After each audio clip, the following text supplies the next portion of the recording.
नमस्कार, मी प्रियांका आणि प्रियांकाज किचनमध्ये तुमचं स्वागत आहे।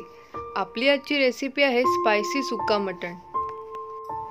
मटण सुक्का बनवण्यासाठी लागणारे साहित्य मी इथे अर्धा किलो मटण घेतलं आहे। दही, सुके खोबरे, लसूण, आलं लसूणची पेस्ट, टोमॅटो, कांदा, तेल, हळद, तिखट, कोथिंबीर, गरम मसाला, मीठ, धने, बडीशेप, जायपत्री, सफेद तीळ, स्टार फूल, लवंगा, मोठी वेलची, तमालपत्री, काळी मिरी, दालचीन, दगडफूल। चला तर आता आपण मटण मॅरिनेट करून घेऊया। 1 चमचा हळद, 2 चमचे आलं लसूणची पेस्ट, 2 चमचे दही, 1 मोठा चमचा जाडं मीठ घेतले मी, तुम्ही बारीक मीठ घेतला तरी चालेल।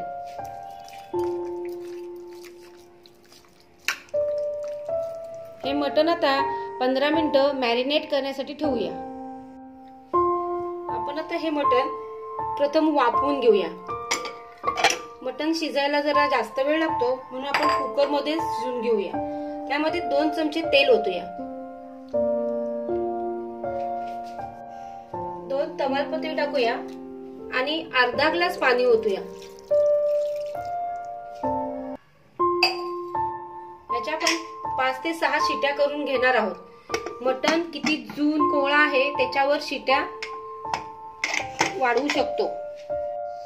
आपण आता इकडे हे मटण वाफवायला ठेवलं आहे, तोपर्यंत कांदा खोबऱ्याची तयारी करू। मी 1 वाटी खोबरं चिरून ठेवलं आहे।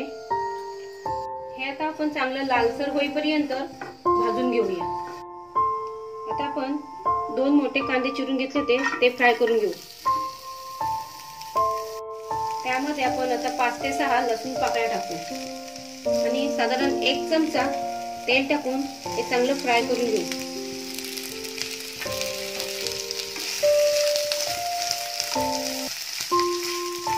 हे आपण आता भाजलेलं खोबरं आणि भाजलेला कांदा याचं वाटण करून घेऊया। इथे आपण 7 ते 8 चमचे तेल टाकून घेऊ। तेल जरा जास्त टाकून त्याच्यामध्ये आपल्याला हे खडे मसाले भाजून घ्यायचे आहे। इथे आपण आता खडा मसाला टाकू। मी इथे मोठी वेलची घेतले, 1 स्टार फूल, 1 इंच दालचीन,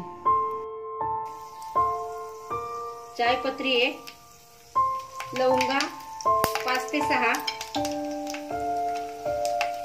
3 तमालपत्री, दगडफूल, 1 चमचा सफेद तीळ, 7 ते 8 काळे मिरी, 1 चमचा धने आणि 1 चमचा बडीशेप।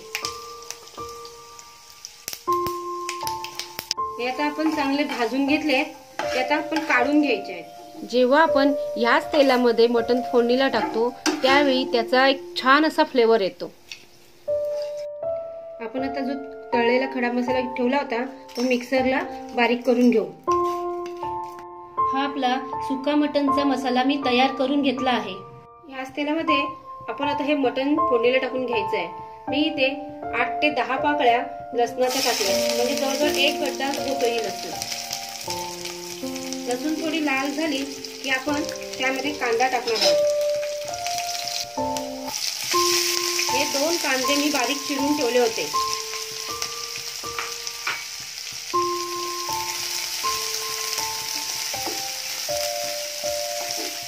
हा चांगला कांदा लालसर होईपर्यंत आपण भाजून घ्यायचा आहे।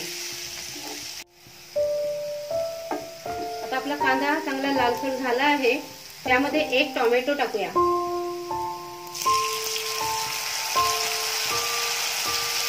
हा मी चांगला बारीक चिरून घेतला, हा पण आपण चांगला लालसरच परतून घेऊया। कांदा टोमॅटो आपला चांगला लालसर झाला आहे, त्यामध्ये वाटण टाकून घेऊया। याचं चांगलं परतून झालं आहे, त्यामध्ये मी 1 चमचा हळद टाकते,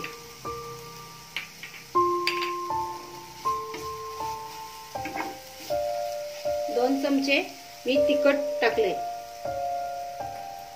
आणि त्यामध्ये आपण जो वाटलेला गरम मसाला होता तो टाकते। असा जर तुम्ही ताजा मसाला करून मटणाला वापरला तर एक वेगळीच टेस्ट येते. आपण आता याच्यावर 1 चमचा मीठ टाकून घेऊ. आपण मटण वाफवताना सुद्धा मीठ टाकलेलं आहे, त्या प्रमाणात कमी मीठ टाकावे. आम्ही मसाला चांगला परतला आहे, त्याच्यात वाफवून घेतलेलं आपण मटण टाकू.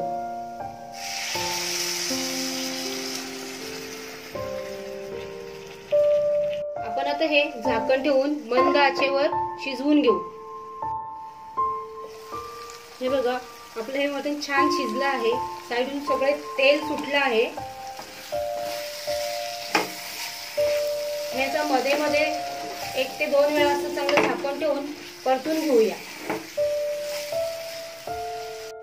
हे मटण छान शिजलंय. आपण शेवटी त्याला कोथिंबीर टाकू.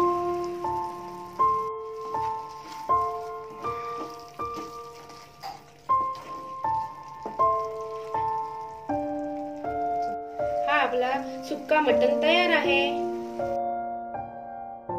तर मग कशी वाटली तुम्हाला झणझणीत सुक्का मटणची रेसिपी? तुम्हाला जर ही रेसिपी आवडली असेल तर माझ्या चॅनलला लाईक, शेअर आणि सबस्क्राईब करायला विसरू नका.